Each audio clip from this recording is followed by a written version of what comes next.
Hi, this is Kristen with GoodKnitKisses, and I'm here today with my friends at AllFreeKnitting.com to show you some basic stitches on the loom. Right now I'm showing you a stocking knit stitch or an E-wrap stitch, which is very popular and really the most basic with the looms. It comes with the instructions. Right now I'm showing you two strands together with this stocking knit or E-wrap stitch. I'm going to use the same loom that I used to make this stitch, and this one's got two strands just to show you how thick that you can get it to make and tight. But I'm going to just use one strand for tutorial purposes so you can see how it is working up and you can see the strands much better. I'm going to put this down and we'll come back to it. But before I do, I just want to show you what a regular knit stitch looks like next to it. So you can see this is kind of a looser stitch. If you like something tighter and more uniform, you might choose this. I didn't try and make this looser. This is just how this stitch works up. And contrasted with a purl stitch, which is what this is here. So you can see the three sort of side by side. You've got the stocking knit, the regular knit, and then the purl. So let's get started. I'll put this down. I'll see you in a moment.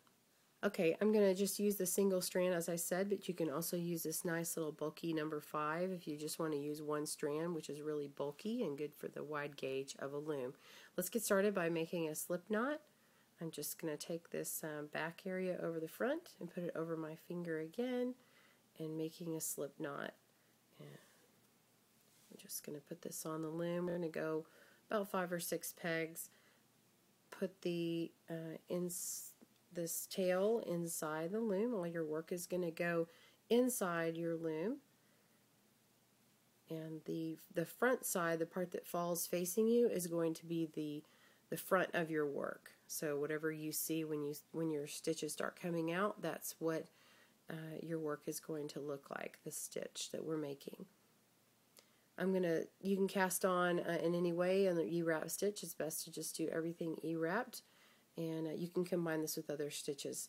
What we're going to do is take our yarn and put it behind the peg, going back around the front and wrapping around again, so it creates this little E. That's why it's called the E-wrap. And we're going to take it again, go under and over and back. Do it one more time. Another time. And we'll go one more time here. Now we've wrapped all the way around. We want to come back through our work. I'm going to actually make this a slip stitch, so it's not going to go away from my work, but now I'm going to come back on the inside of this peg here and go back around to the back. So we're just working our way across to go all the way back to the front. Okay?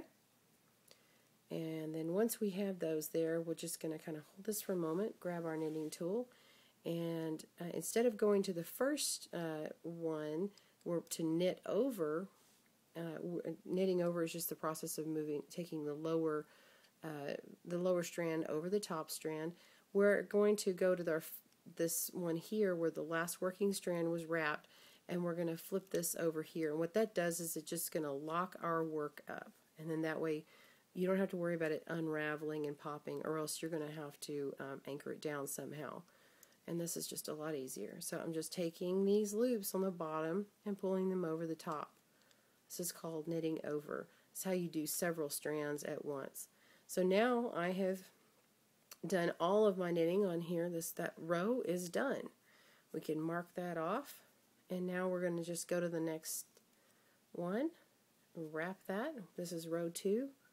Just continuing to wrap this. And now I'm on this end. I'm going to hold that, and I'm going to knit this last one over. And now my work is locked in. My hands are free. You could sit this down and go into the kids or the coffee or the husband or the cat or whoever you like. But that's what's really nice about this knitting loom is you can just put it down and go, not have to worry about it if you've got problems with your hands. I started this instead of regular knitting because of carpal tunnel. So now I'm starting on my row 3. We're just going to go back around and keep going. So it works up really fast. It can become addicting, and It's just a lot of fun. It's loom knitting is also really easy for kids, especially this stitch right here, and little kids really enjoy this. My daughter is 4, and she actually helped me make a little hat for her baby brother. I say helped me. She did most of it, and then I finished off the hat. I actually got her started on it and finished off the hat and also put a pom-pom on.